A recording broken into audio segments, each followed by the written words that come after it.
What's up everyone, here is AhkTaar, welcome back on my YouTube channel. Here, another kind of content with Nita Exclusive 3. Now I can auto the Bloom AhkTaar 30.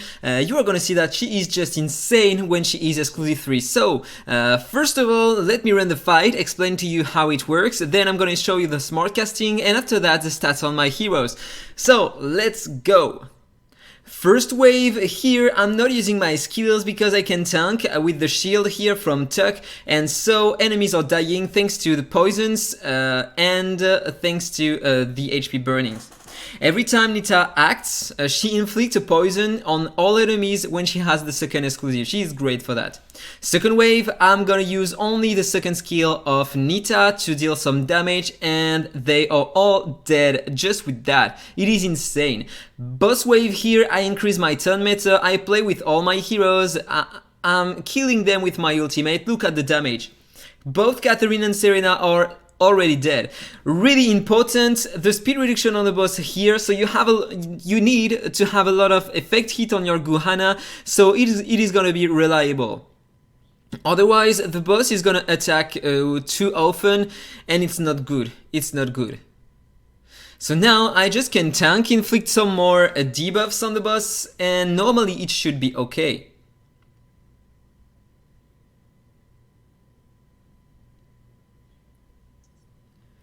As you saw, I haven't took a crit on my Nita, so she is still alive, otherwise probably the run would have failed. So I don't have 100% chance to do it in auto, but still I have a lot of rates, a lot of chance to do it, so this is it. Okay, almost done.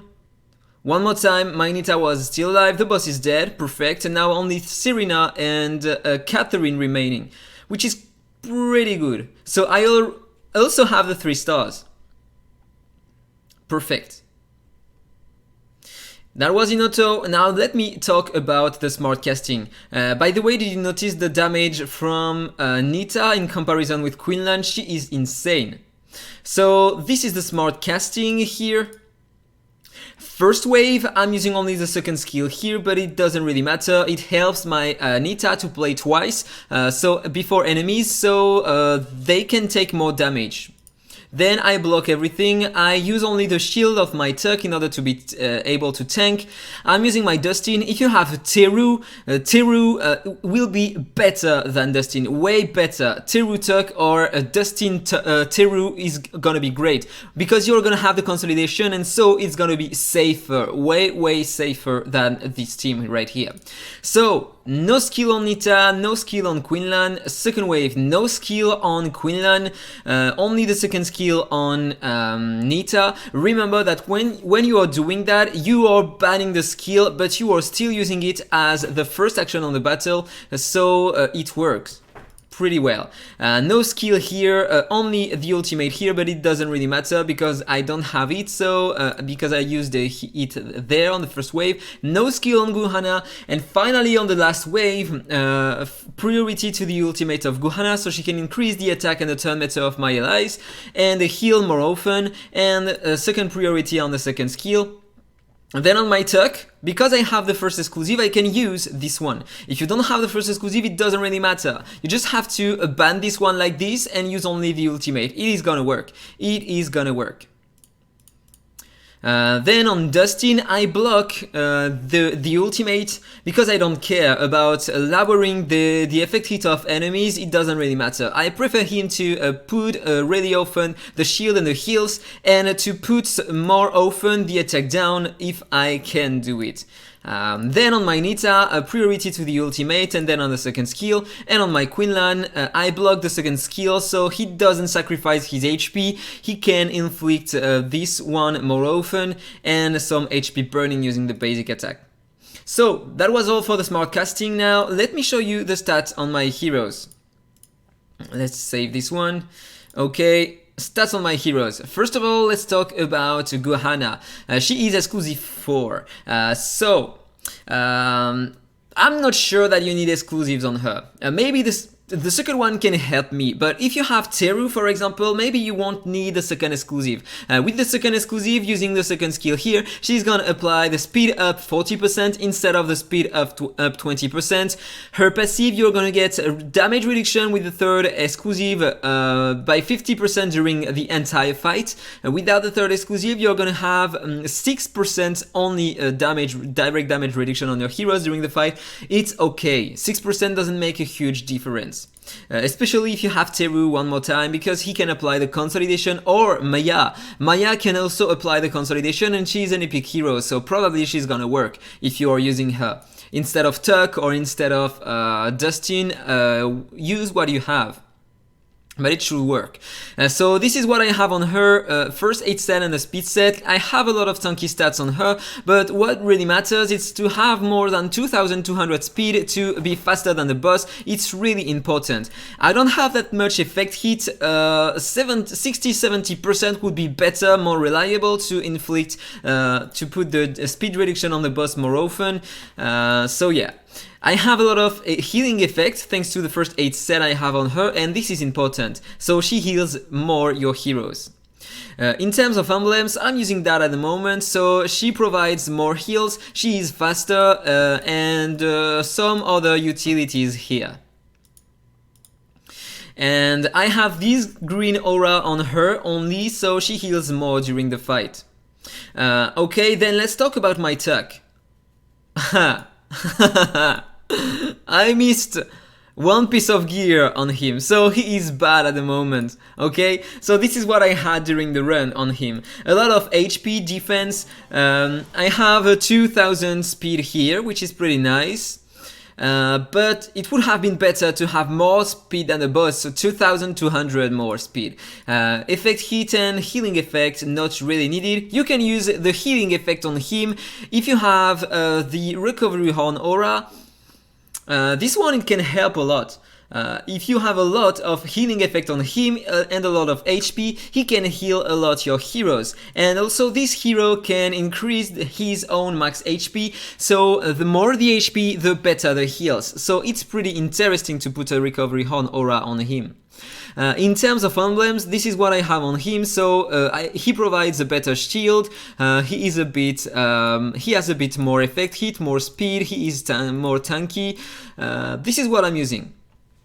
Then where is my Dustin? This is my Dustin. I have a first 8 set and a speed set on him. He lacked just a bit of speed, but it's okay because normally during the fight he got the speed buff from my Guhana, and on the first turn he get the turn meter increase thanks to my Guhana, so it doesn't really matter to have a bit less than the boss. A lot of tanky stats and a lot of effect hit, so he can be more reliable to apply the attack down on the basic attack. Really important. You need also a lot of healing effect on him if you want to heal more using the second skill here, but I lack a bit of healing effect on him, so he is not really optimal, to be honest. This is what I have in terms of emblems on him, so everything to increase his shield and heals, and reduce his cooldowns, be more tanky, and also he gets more HP. Maybe I can replace this one by this one. It's gonna be better to have more speed, and this is what I'm gonna do for the Faction Abyss though, because I need more than 2320 speed in order to outspeed the boss in stage 26 in Faction Abyss. So that was all for my support. Now let's talk about my DPS. Quinlan is by far my best HP burning on my account. I put everything on him because he doesn't require a lot of speed, so I build him with a lot of mastery and effect hit. I have 2 mastery sets on him. I have a lot of HP, defense, not a lot of speed. You need less than 1600 speed for the stage 30 of Dungeons and the Tower of Mark, because if you have the second exclusive, he's gonna get a turn meter increase if he has less speed than enemies. So it's important to have just a bit less than them, so less than 1600. In the Elemental City also, enemies have almost all the time 1550 speed also, so this is why he has just a bit less. A lot of effect hits, so I can apply more often my dots and my freeze in dungeons, and a lot of mastery to increase his damage. I have these emblems on him, so everything to increase his dot damage, and also I'm using this one because normally I have enough buffs on my heroes to stay alive longer, and the faster I kill the bosses, the safer I am, because all the time, every turn they get a 5% more attack, so you want to kill them as fast as possible, otherwise you are gonna have to tank way more damage over time. This is really important, and also in the arena it makes a difference. You want to kill enemies fast. And I'm using that on him, so he has more effect hits, less damage when he has a shield, he gets his cooldowns faster if I am lucky enough. And I'm using this legendary aura on him, only level 4, because at the moment I'm lacking some good heroes to farm the runes in this faction. I have so a bit more stats here, HP bonus and effect hit bonus. This is a great aura to use on him. If you don't have this one, you can use the blue one. This one, Mastery Expert Aura.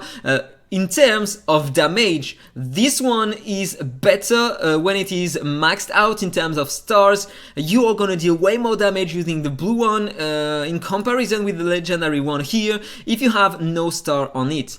So I'm planning to increase it, but I'm using this for the effect hit, so I deal less damage in comparison with this one, but I have more effect hit, so it's up to you to use what you want, but you can use the blue one. It's a good one, a great one. So let's talk about my Nita now, because this is the goal of the video, you know. So I have an accuracy set and a mastery set on her. She is pretty tanky for a DPS, a lot of HP and defense, almost 40k attack, a good speed for a DPS, but I'm gonna increase her exclusives in the future, so until I have exclusive 5, she's gonna get 100 more speed and 10% more HP, attack and defense thanks to the exclusives. I have 80% effect hit, 136% mastery, and she is insane with her exclusives now. Emblems, I have the same as on my Quinlan, almost.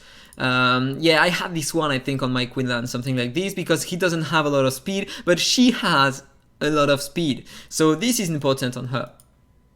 And finally, I'm using the same aura, but for poisoners, burners, and bleeders. This one with attack percent instead of HP percent.